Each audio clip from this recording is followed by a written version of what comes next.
We have some friends, our furry four-legged friends. They're being cared for through the Shasta County Animal Regulation Unit. We are being assisted by other units from the Butte County, Tehama County, our Search and Rescue Sheriff's Office, and Haven Humane. A temporary evacuation center for the animals is placed at the Anderson Factory Outlets in Anderson here. I also have sworn in as disaster workers some additional veterinarians and veterinarian technicians to assist in treating the animals there. We have evacuation centers still established at Shasta College, Cross Point Community Church, Simpson University, Foothill High School, and Trinity High School in Trinity County, Weaverville, California. I personally visited all of those sites and spoke to the evacuees there and have provided updates for them and information. Currently, crimes of looting have been reported. There have been arrests made on individuals, both for looting from the Sheriff's Office and from the Reading Police Department. Some of the arrests were made of individuals in these areas, maybe for a warrant arrest, which prevented thefts or looting. The District Attorney, Stephanie Bridget, has spoken with both Chief Roger Moore, Reading Police Department, and myself, and she ensures that these crimes will be prosecuted to the fullest extent of the law.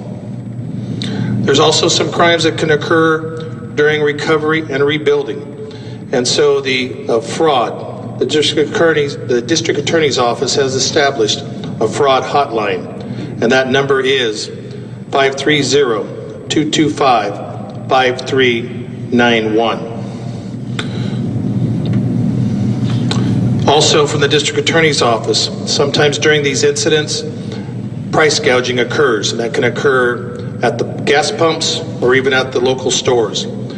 Under a state of emergency, which we have here in Shasta County currently, business people are not allowed to raise their prices more than 10%, and that can be for anything for services or their goods. If you believe that there is price gouging occurring, the District Attorney's Office has an investigative unit, and you can call the Shasta County District Attorney's Office at 530-245-6300, and you'll be forwarded to the investigative unit to report that so it can be investigated.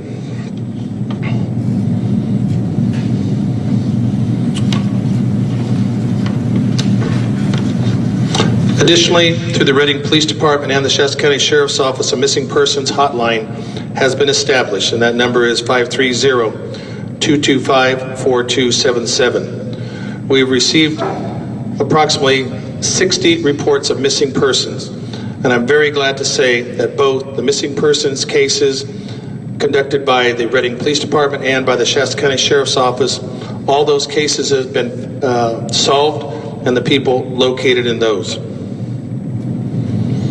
Even though the fire is not out and completed, we are working towards recovery efforts. With the local state of emergency, the Shasta County Board of Supervisors ratified my local emergency. Governor Brown made a proclamation for a state of emergency in Shasta County and other counties in California. The governor's office has been in touch with the White House and has secured a direct assistance from them that allows more resources coming in. And then in the future, we'll be working with FEMA, who has staff here, working with us and working towards a federal proclamation for a disaster here. We have established a local assistance center, and that center is for both City of Reading and the County of Shasta. That center brings together local, state, and federal officials, nonprofit, and volunteers. It has disaster assistance programs that are available, streamlined recovery processes, centralized locations for services, and that center is going to be located at Shasta High School.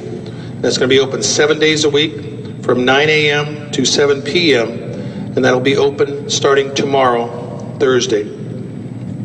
After 7 days, that location will be moved to a place yet to be determined. During the recovery process, there are health issues of concern. a lot having to do with the ash and the ash around those destroyed homes or partially damaged homes. This ash can contain hazardous materials that include heavy metals, asbestos, arsenic, and other chemicals and household chemicals that are within a house. One of the worst things to do is to take a leaf blower and try to remove the ash from the area. We ask that people use protective equipment, PPEs, that includes a respirator, just not a dust mask, but a respirator rated at M95 or above. We ask that they wear gloves and protective covering, not to take their children into the area. And then Shasta County Public Health will be putting out additional information for this recovery process. There is an information out on our websites and Facebook pages initially right now, and we'll be getting out further information. I've spoken to repopulation as well, and we want everybody to be safe, and that is the first and foremost in mind. There's a number of volunteer groups coming in, and we have to, people can choose to work with them. I know that Samaritan's Purse has arrived, and they'll be bringing in supplies and volunteers from across the nation to help people clear their properties. There's also another group called Churches for Christ that is assisting. These are faith-based organizations. I'm not endorsing any of them, but they are here to help our citizens. Out at Shasta College, the insurance companies have brought in assistance vans and buses for their clients. The main ones I've seen out there have been Travelers, AAA, State Farm, Farmers Insurance, assistance for veterans, and more. So if you need assistance there, I encourage you to go to Shasta College and see if there can be some assistance with the insurance companies. I'm very proud of the men and women of the Sheriff's Office, our local law enforcement, and the law enforcement officers that have assisted us here, as well as the firefighters. There's hundreds of signs out there thanking the firefighters and law enforcement. It is very much appreciated, and it helps energize these men and women who are out there on the line, sometimes 48 hours or more, and we're in this battle to the end, and we're also with you to the end for recovery. We're here for you and for the community. Thank you. Now I'd like to introduce our County Executive Officer, Larry Lease, for a little bit of information regarding the LAC and other services. Thank you, Tom. Very quickly, I do want to state that as far as the Local Assistance Center goes, as mentioned, it will only be open 7 days, and then we'll be moving to a more permanent site that will probably be in place for months and months. Things that will be state offices like DMV, assessor's office, things like that will be there at that local assistance. We'll even have fee-free ATMs as well as insurance companies and things like that. So look for that to open again tomorrow night. I do want to state, as of today, I have signed the letter that goes to the Director of California Office of Emergency Services to declare a local health emergency. We've declared disaster, both on the state and federal. Now we're declaring a local health emergency, and basically that is indicating that we do not have the adequate resources to maintain, within Shasta County, to maintain the health cleanup that is going to have to take place. So more to follow on that. Thank you very much.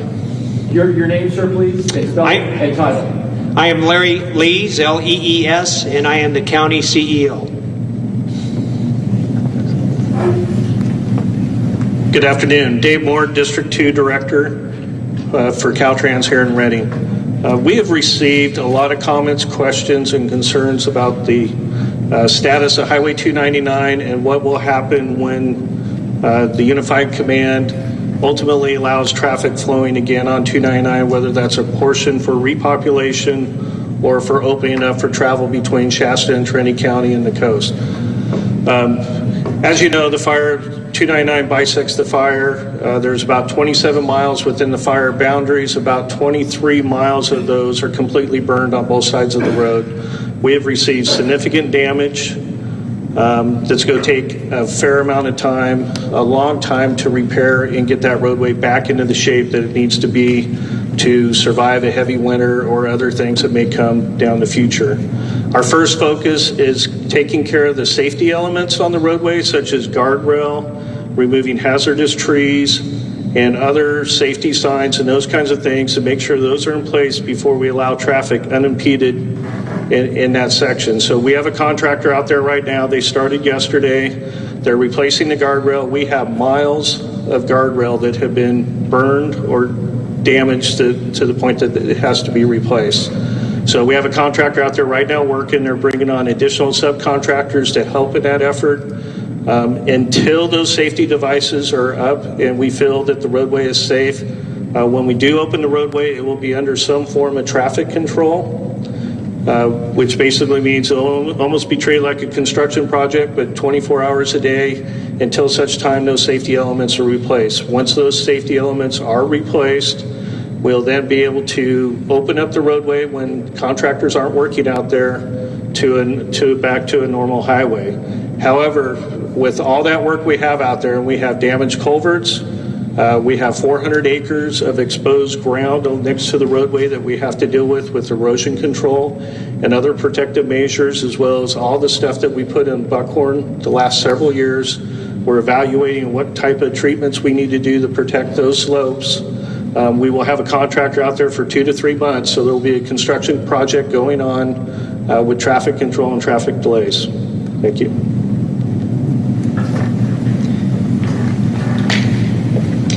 Thank you. My name is Chief Roger Moore, the Reading Police Department. I want to talk a little bit today about repopulating some of our evacuation sites here in the city limits of Reading. We are transitioning now into repopulating areas that may have damage. For instance, you come back into a community, there could be a bunch of houses in that particular neighborhood that are damaged. What you will see coming in there are barricades, caution tape, and those are there for a reason. Please do not cross the barricades toward the houses or cross the caution tape. We don't want anyone to get injured or to risk anyone's life. Also with that, we recognize that as people enter back into their neighborhood, they're going to know people, their neighbors, family members that have lost their homes. And it takes a toll on people. It's very emotional and very personal. So we have, what you will see out there is members of grief counselors, led by our Reading Police Chaplains and Law Enforcement Chaplaincy of Sacramento. They'll be on hand, walking around. So if you have a loved one or a friend that is having a difficult time, please seek those folks out and talk to them. In reference to looting, we are still being very, very proactive in our neighborhoods. We have made many, many arrests before they get to your home. And that's our ultimate goal. We don't want people entering your home, looting it. That's why we have help from law enforcement agencies around California, and we're saturating these neighborhoods. Statistics since July 30th, just a couple days ago, in these evacuated zones, we have 23 total incidents, 17 burglaries, 6 thefts, and several stolen vehicles out of these very neighborhoods. So even though our presence is there, sometimes they get by us. So please, we want you to report it. We have extra staff on hand to help you. And last, I want to thank the community and all the volunteers, our media, for getting the word out. Our local community, our business owners are opening up their stores, giving clothing, food, water, and really wrapping their arms around our community. So I want to thank each and every one of you, our fire personnel, our law enforcement personnel, and we're going to get through this. We are going to rebuild, and we will be stronger. Thank you. Thank you. Okay, at this time we'll take questions. Stephen Week, NBC Network. Yes. Question about the behavior of the fire. Where is it headed now? What is it threatening? Is it burning away or towards residences? Okay, back to the map. I'll switch sides to make it a little easier because most of the activity is over here on the northwest side. The communities of Lewiston over here and Weaverville are the both, if it were to keep marching to the west and to the north, those are the two communities that would be affected the most. But as of right now, it's not. The fire behavior is active in certain locations, but it's not a general strong activity going on, if that makes sense. So as we go along, there's 3 or 4 spots along the County Line Road on the west side that are active, that are the pieces that we're trying to pin down and keep where they're at. But it's not running per se towards any of the communities. How far from Lewiston? I think we're looking at 3 or 4 miles, I think, air miles, if I'm correct. So. And wind behavior that's predicted in the next? So with the weather being the way it is, most of the predominant wind is coming from the north and from the west. So that has pretty much held it standing up, and as it comes over on the west side, it's kind of shading. And this was a strong west wind that kind of pushed it down. As we got a confluence coming here, they kind of came and kind of pushed it down to the southeast that way.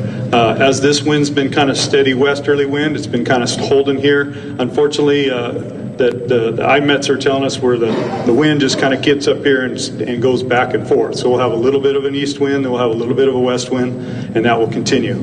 If we get any type of future predictions of winds that come from the north or from the northeast, that could affect the lower portion of the fire. And that's why we're having due diligence to try and continue to build the line on all the southern portions of the fire. It most affects down here in the community of Igo and Ono down here, as well as, excuse me, the remote but potential possibility of if it comes alive for some apparent reason over here on the Shasta side again. Question for law enforcement. Tim Ryan, KCBS Radio, San Francisco. Chief, you mentioned the burglaries, et cetera. 17, is that 17 burglaries or 17 arrests? That's burglary reports that we have taken as people are repopulating their area. Say they're coming back into the area, they notice that their house has been burglarized. That's what that number represents. And the number of arrests? I don't have that. We have a lot of arrests. And again, we're being very proactive in that. And again, if you are in a zone, an evacuation zone, and you have no good reason to be there, it's against the law. And often what we're doing is when we contact these folks, we're finding other things on them, such as warrants, weapons, things like that. So they are all going to jail. Thank you. Thank you. And to the sheriff, if I can. Sheriff, you mentioned that your missing person list was down to 0. I had heard, recently that you had it down to 1. Bruce Brown of Old Shasta. So what is his fate?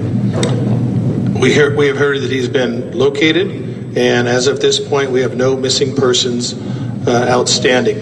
In regards to the missing persons hotline that I spoke about earlier, with these cases being closed, we have closed the missing person hotline. However, if something new develops and another person is reported, they can call our dispatch center, SHASCOM, at 530-245-6540 to report missing persons, and it'll go to the appropriate jurisdiction. Thank you. He's found alive? I spoke with Bruce Brown this morning at the Shasta College Center. Yes, he's alive. So he is alive. Good. Tom, before I came in here, I got a report or a call from my newsroom that there was a possible bomb found in Mary Lake. Do you know anything about that? Yes, there was a incident that the law enforcement is working now. Evidently, it was a honey oil lab that was discovered in the Mary Lake subdivision, and law enforcement and our cooperative bomb team with the Reading Police Department and the Sheriff's Office are working that incident as we speak. This is for the Sheriff. With the overcrowded jail, are you able to hang on to the looting offenders? I have made it a point with my staff that they remain there. Okay, any more questions? Yes, sir. Paul with CNN. This is a big picture question, but all week long we've talked about these mega fires. Thomas, Tubbs, Ferguson, now this fire. Does anybody want to take this on? It might be self-evident, but what's driving this? Why are we seeing so many of these big fires? And I have a follow-up to that. Well, as you know, we were faced with a long drought situation in California. Pretty much 4 years of drought situation. We did have one good winter of 2017. This year again, we had dry conditions all the way into the spring. We got a lot of rain this spring. So the heavier fuels, the brush and the timber, are still stressed from that drought, even though they saw some rain that one winter. It takes years for them to recover, even though they survive. This year, we saw a good amount of rain that finally showed up in late spring. And what that is a recipe for is a lot of rain, warm temperatures, and then we got really heavy and tall grass crops. So coupling that with a lot of dead fuel out there, So on this fire, it was reported to me by a lot of the firefighters out there that it appeared that half of the brush, at least, was dead, mixed in with very tall grass. So it took very little wind conditions for this fire to become plume dominated, as we call it, which is very extreme fire behavior. And that's what we're experiencing here in July. And every year is a little bit different. If you remember last year, you know, the Tubbs, all of the October fires were in October. And then again, the Thomas and the Southern California fires were in December. So this is unprecedented for this time of year. And I got to think it's, you know, just a lack of snowpack and the continued effects of drought and the weather conditions that we've been seeing for the last 5 years. And the follow-up is, with this start of these super fires, Ferguson, this fire, what are your concerns going forward for these crews that have just been out there days on end? Rest and figuring out ways to rest our folks when we get an opportunity. That weighs on every firefighter's mind. As you well know, we got at least 3 to 4 months of good burning season, and that's if things end like they normally do. But what's normal anymore, we're not sure. Last year, it took us nearly to January. So we're hopeful that we may see some fall rains this year, and we hope for that every year. But yeah, that's what's weighing on our minds now, is finding a way in between these fires. And as you've seen, we continue to get major fires every day in the state. So looking for ways to try and rest people as best we can on these incidents, and making sure before we release them, they're ready to go for the next incident. I have a question for Sheriff Pacinko. Johnny Chamberlain from the News Cafe. I have a question about the person you talked about who was deceased, the most recent person. You mentioned the last time we were here that that person was in an evacuated area. And so what I want to know is, how was that person advised that he or she should leave? I did not say that he was in an evacuated area. I said that his family members told us that he received notification to evacuate and chose not to. Alrighty. So also about notifications, I'm hearing from people who left their homes before they received notification, and their houses burned down, and then they received an emergency notification. And this isn't over, so can the public trust the emergency notification systems? What is your capacity for getting out how many messages at one time, and how long does it take for hundreds of people to be notified? The SHASCOM system can put out many notifications at one time. I don't have the exact amount. But let us remember that it is good that those people evacuated ahead of getting the notices. This was a very fast moving fire, and sometimes with the spot fires leaping out way ahead of the main head leading edge of the fire. In some cases, even sometimes people receiving notice only had minutes to get out before their area was overtaken by the flames. Yes, public trust can be there. It does take time to get those notifications out, but anytime that a person feels that they may be in danger, they don't have to wait for that notification to be received. We had officers out there working and giving these notifications out, sometimes going through neighborhoods on the PA system, trying to get out these notices, any notice they can for people to evacuate. Safety is first and foremost, and we want people to be able to get out and be evacuated, but more importantly, heed the evacuation notices so that they are not placing themselves, their family in danger, or placing fire and emergency personnel in danger as well. Thank you. Okay, how about the Bledsoe family? Did they receive notification? I don't have information on that at this time. We're looking into that, but thank you. Okay, question over here. For CAL FIRE, is the fire behavior still showing the odd fire tornado sort of behavior that it had shown on Thursday and Friday, or is it more of the standard sorts of fire that you're used to? If there's a standard, it's close to that standard. We're not getting any of those that active wind push on it and that movement that I'm talking about. It's more of we'll get what's called rollout, which materials will roll down the hill, and as it preheats on the super steep slopes, it'll make a good crown run up a shorter distance, but it's not developing a bunch of winds or plume domination, just because it's only isolated portions of the fire.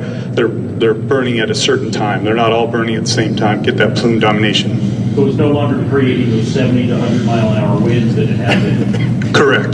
That was a mixture of the atmosphere and the weather at the time and the plume domination of the fire. All those combining together to create what we had there and the confluence of the particular location where that took place. I follow the 100 or so homes that were lost in the last, or that had been reported lost in the last day or so. Were those confirmed within the last day, or had they actually been lost in the last day? And in what area were those homes? So in the last couple of days, we haven't had any major structure loss. Those were probably just the DINS folks when they got out there and were able to identify those.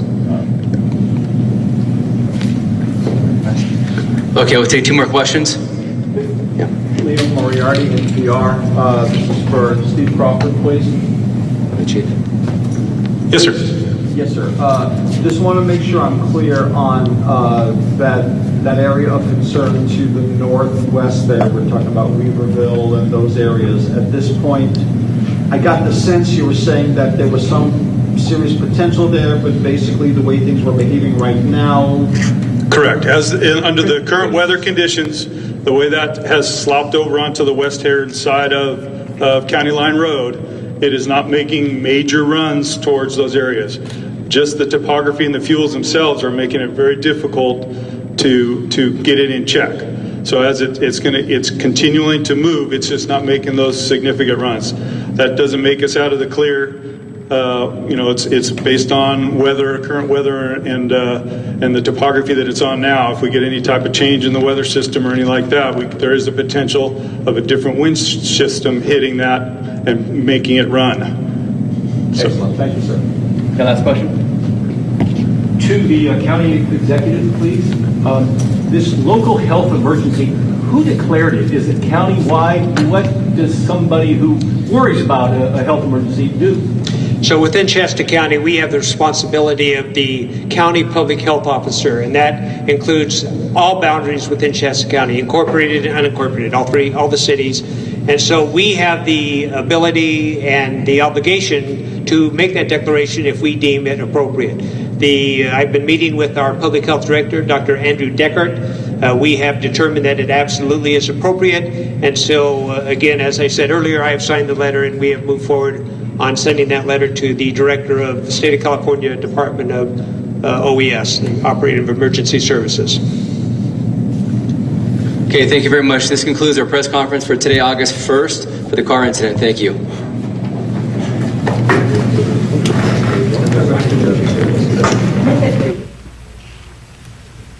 And I'm going to give you a quick recap of that press conference.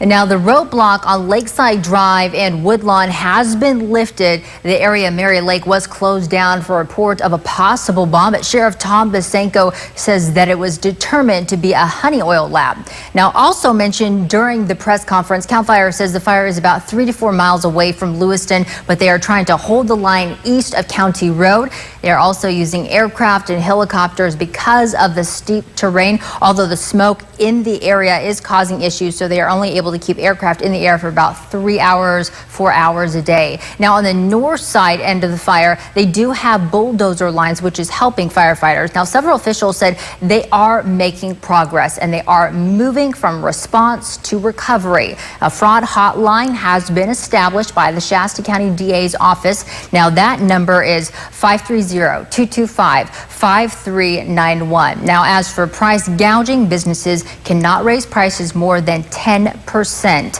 And also mentioned was a local assistance shelter will be open tomorrow. This will be a place where fire victims can get state and federal help and learn more about the recovery process. The center will be at Shasta High School for the next 7 days, starting tomorrow from 9 a.m. until 7 p.m. Now, after 7 days, it will be moved to a more permanent location, and the location has yet to be determined.